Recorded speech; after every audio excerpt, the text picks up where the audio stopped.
Bonjour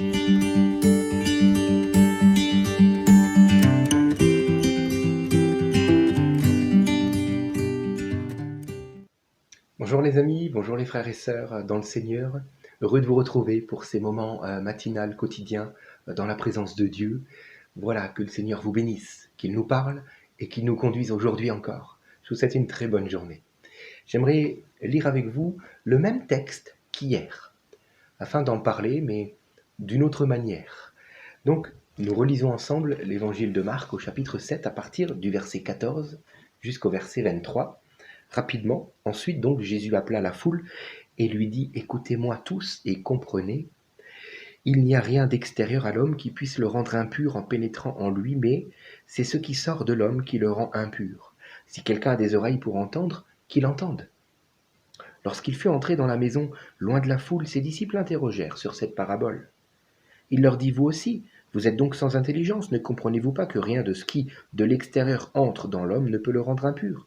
En effet, cela n'entre pas dans son cœur, mais dans son ventre et est évacué dans les toilettes. »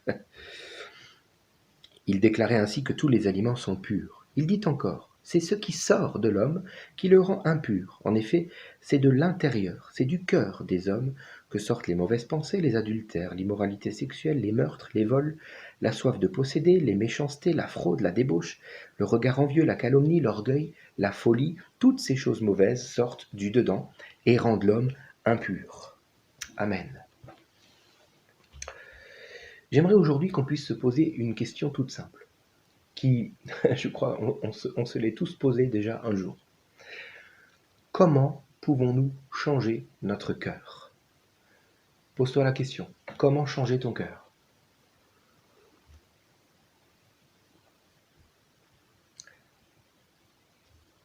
Comme nous l'avons souligné hier, ce n'est pas ce qui entre dans l'homme qui souille l'homme, mais c'est ce qui sort du cœur qui peut souiller l'homme.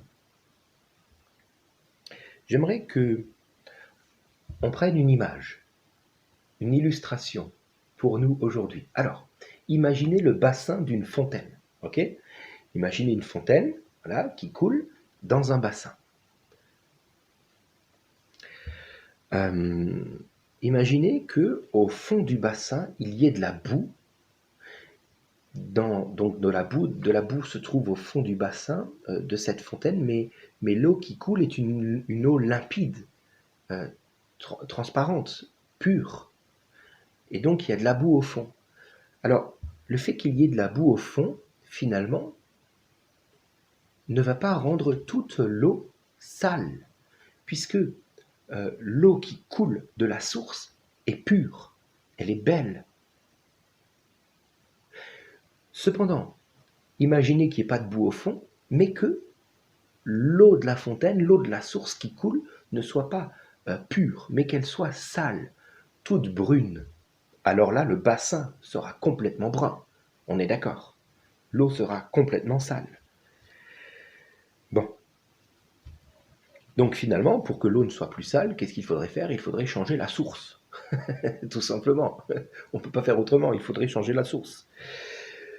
J'aimerais vous dire quelle boue se trouve vraiment dans le cœur de l'homme à cause du péché. Et la Bible dit que nous sommes tous pécheurs et privés de la gloire de Dieu. Il y a dans le cœur de l'homme la boue du péché. Il y a en nous comme une boue qui est là, latente, et qui n'attend qu'à sortir, qu'à s'exprimer par des paroles, par des actes empreints d'égoïsme, de méchanceté, de violence, que sais-je. Voilà, je ne vais pas vous le décrire. On vit tous dedans, donc vous savez de quoi je parle.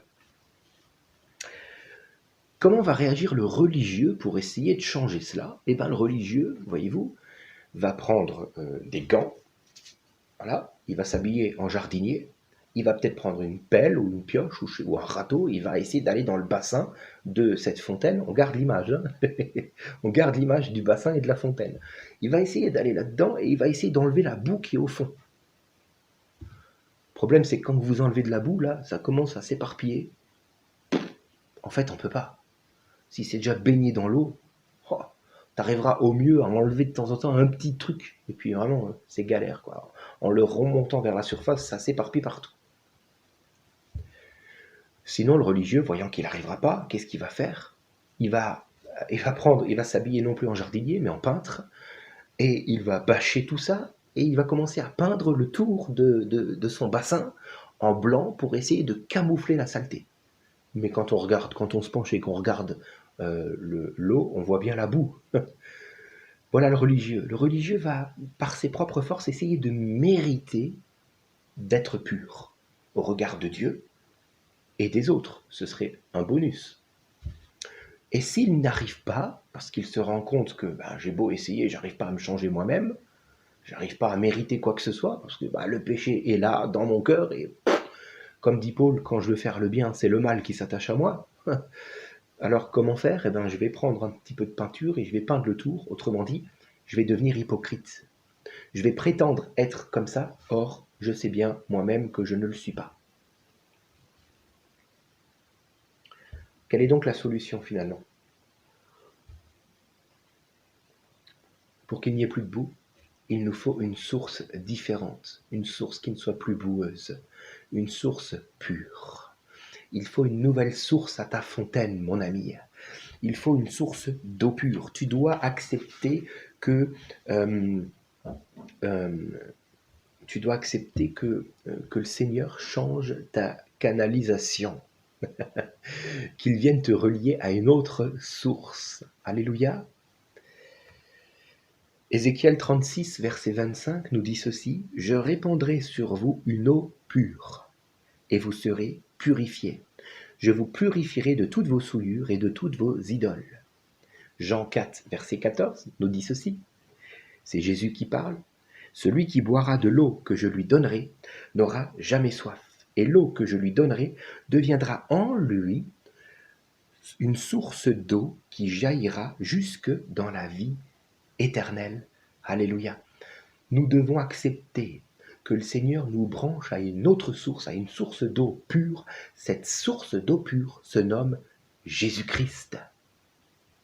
Lorsque nous accueillons favorablement Jésus, nous recevons son esprit qui vient purifier nos cœurs, telle une eau pure qui vient purifier. Le problème, c'est que quand l'eau devient pure, l'eau de notre fontaine, lorsqu'elle devient enfin pure, progressivement, se jetant dans le bassin de la fontaine va devenir progressivement de plus en plus pur, limpide, transparent. Ce faisant, nous allons commencer à voir beaucoup plus facilement les morceaux de boue au fond qui sont incrustés, qui sont comme attachés. Nous les verrons, ils deviendront visibles. N'avez-vous pas expérimenté cela? En vous attachant au Seigneur, vous allez commencer à vous dire, mais mince, moi j'ai ça dans ma vie, j'ai ça dans mon cœur, mais comment je vais faire, Seigneur? Parce que le Saint-Esprit vient nous éclairer, nous voyons de façon claire, enfin, sur nous-mêmes. Parce que nous sommes attachés à cette source d'eau pure, qui vient nous montrer qui nous sommes en vrai. Alors, mon ami, s'il te plaît, ne baisse pas les bras. Parce que dis-toi une chose, si le Seigneur te montre tes péchés, ce n'est pas pour te montrer du doigt, pour te jeter la pierre, mais c'est parce que tu t'es connecté à cette eau pure et que maintenant le reste, le fond du bac devient visible. Tu peux enfin le voir. Alléluia. Alors comment faire pour que la boue qui est au fond, qui est incrustée dans les coins, là, dans les rainures, comment faire pour que cette boue s'en aille? J'aimerais te dire, tu ne dois pas faire comme les religieux et prendre une petite pelle pour essayer de l'enlever, parce que tu vas l'étaler partout et elle va aller s'accrocher ailleurs dans le bac, ailleurs dans ton cœur. Tu dois laisser la source pure continuer de jaillir toujours plus fort. Et au bout d'un moment, même si ça prend du temps, des fois des mois, des fois des années, ce qui est au fond, à cause de cette eau pure, va progressivement disparaître. Autrement dit, nous ne sommes pas appelés à lutter contre le péché qui est en nous, mais nous sommes appelés à rester connectés à la source afin que le péché disparaisse. Mon ami, tu as peut-être déjà essayé par toi-même de ne plus faire tel ou tel péché, tu n'y arrives pas. J'aimerais te dire, c'est normal, on ne peut pas nous-mêmes nous changer. On ne peut pas, la Bible dit, tu ne peux pas demander à un léopard de changer la couleur de son pelage. De la même manière, l'homme ne peut pas se changer lui-même. Par contre, si nous sommes connectés au Seigneur, alors l'eau pure qui change nos cœurs, progressivement, viendra enlever cette boue. Comprenons donc qu'en tant que chrétiens, nous ne sommes pas appelés à dire à un frère ou à une sœur « Mais ce que tu fais, c'est pas bien là, il y a un péché, il faut que tu arrêtes. » N'emmène pas ton frère ou ta sœur essayer de lutter contre un péché. Emmène-le à la source. Emmène-le à la source. Et c'est la source qui viendra évacuer tout le péché. Alléluia.